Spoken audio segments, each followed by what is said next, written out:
जय श्री कृष्णा दोस्तों। मेरा नाम संदीप पुरबिया है। मैं एलडीसी 2024 भर्ती में सेलेक्टेड हूँ।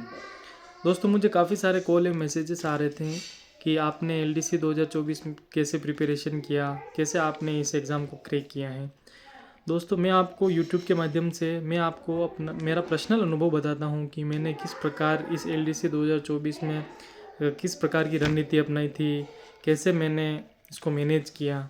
दोस्तों, मैं आपको बताता हूँ कि सबसे पहले किसी एग्ज़ाम को क्रैक करने के लिए होना चाहिए जुनून।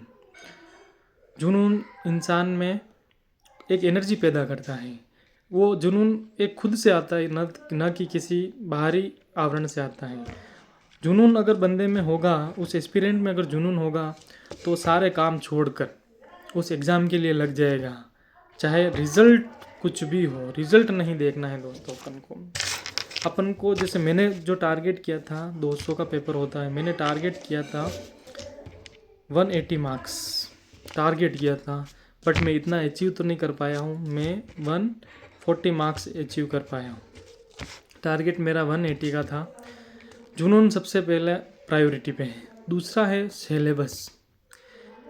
आपको तैयारी अकॉर्डिंग टू सिलेबस करनी है।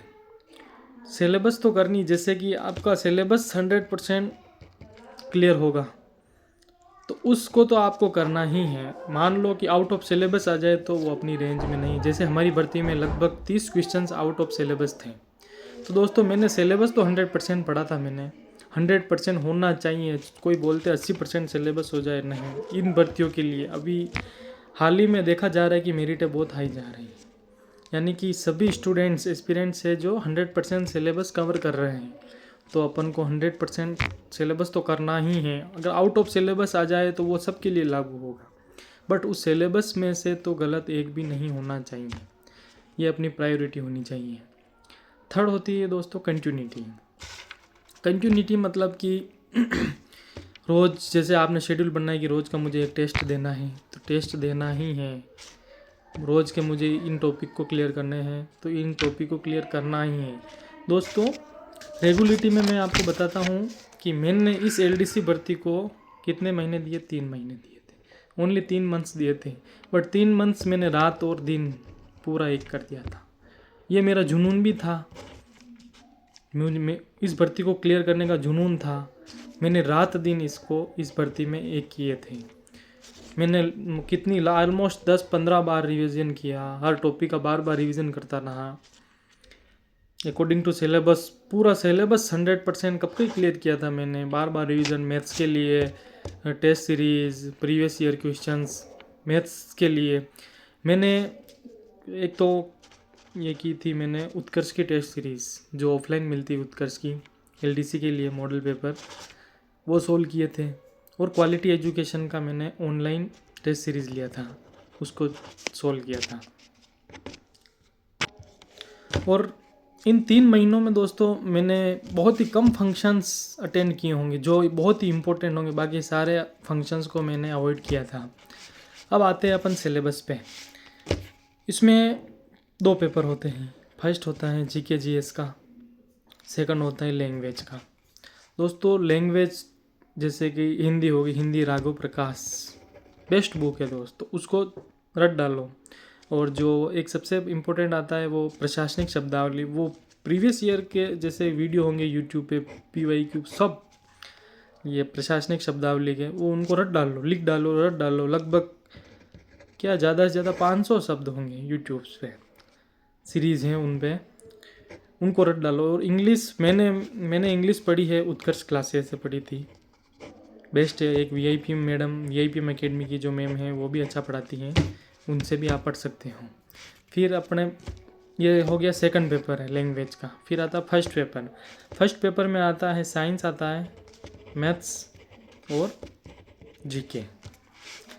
दोस्तों, मैं वैसे साइंस बैकग्राउंड का हूँ, जो मैथमेटिक्स तो मेरी ठीक ठाक है, साइंस भी अच्छी खासी है। साइंस में थोड़ी मेहनत करनी पड़ेगी क्योंकि इस पेपर में थोड़ा साइंस मैथ हाई आता है। मैथ्स मैंने PYQ से प्रैक्टिस की, रेगुलर PYQ करता रहा। और साइंस के लिए मैंने ज़्यादा कुछ नहीं, मैंने उत्कर्ष के ही नोट्स बना रखे थे, वो नोट्स पढ़े मैंने। और और जैसे कि PYQ, इनमें भी PYQ को इम्पोर्टेंस दिया।